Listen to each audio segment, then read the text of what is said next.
আমাদের সিলেবাসে কোরআনে কারিম 100 মার্ক থাকবে। এটা যদি মুসলিম দেশে থাকতো, ও যদি ম্যাজিস্ট্রেট হয়, ডিসি হয়, টিওনো হয়, বড় বড় জায়গায় যায়, পিটিয়েও তাকে ঘোষ খাওয়ানো যাবে না।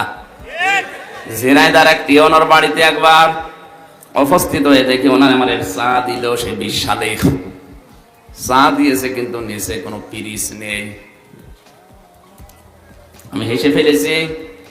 আমার হাসি দেখে এই জ্ঞানী মানুষটা বুঝে ফেলেছে, বলছো হুজুর আপনি কেন হাসেন? আমি বুঝেছি, চা দিয়েছি শুধু কাপে, কাপের নিচে পিরিচ নেই। সকালবেলা আমার ওই ছোট বাচ্চাটা পিরিচটা ভেঙে ফেলেছে। পিরিচ যে কিনবো সে টাকা আমার হাতে এখন আর নেই, অথচ আজ গতকালকে আমি একটা সই করলে 10 লাখ টাকা পেয়ে যেতাম। আমি ছোটবেলায় কোরআনে কারিম পড়েছিলাম এবং বুঝেছিলাম। এতটুকু আমি জানতাম যে ঘুষ খাওয়া জায়েজ নেই। আমার এই ছোট্ট জীবনে আমি অন্তত এই পথে পা বাড়াইনি। আল্লাহ এই কারণেই মনে আমার পরিবারটা এখনো শান্ত রেখেছেন। পরিবার আসলে শান্ত।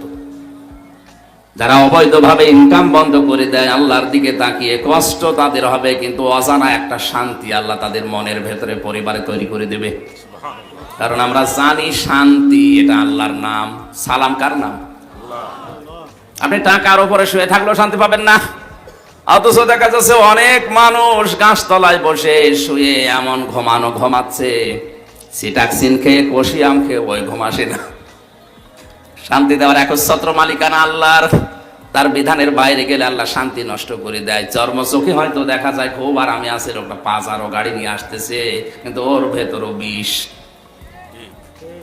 আপনার চাইতে আমি কম দামি গাড়িতে উঠি নাই। আকিস গ্রুপ আমার যে গাড়ি দিয়েছিল, কত দামি গাড়ি আপনারা দেখেছেন। বাস্তবতা কোরআনে কারিমের বাইরে আপনি, আমি এবং আপনাদেরকে আহ্বান জানাচ্ছি, যাওয়া যাবে না। যত কঠিন পরিস্থিতি আসুক না কেন, শয়তান যত ধোকায় ফেলুক না কেন, না। কারণ এখনই চোখ বন্ধ করে দিলে অবৈধগুলো আমার কবরের শাস্তির কারণ হয়ে দাঁড়াবে। এই জন্য প্রথমে তো ওই গজলটা 2 লাইন বললাম, কবরে কি করে রবে একা একা, অন্ধকারে বাতি নাই, বদ্ধ ঘরের সাথী নাই, তোমার প্রিয়াও দেবে না তোমার দেখা, কবরে কি করে রবে একা একা।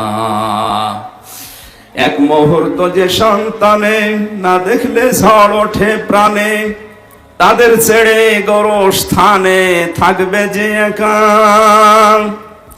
তারা বছরে 2-1 বার পাশে যাবে।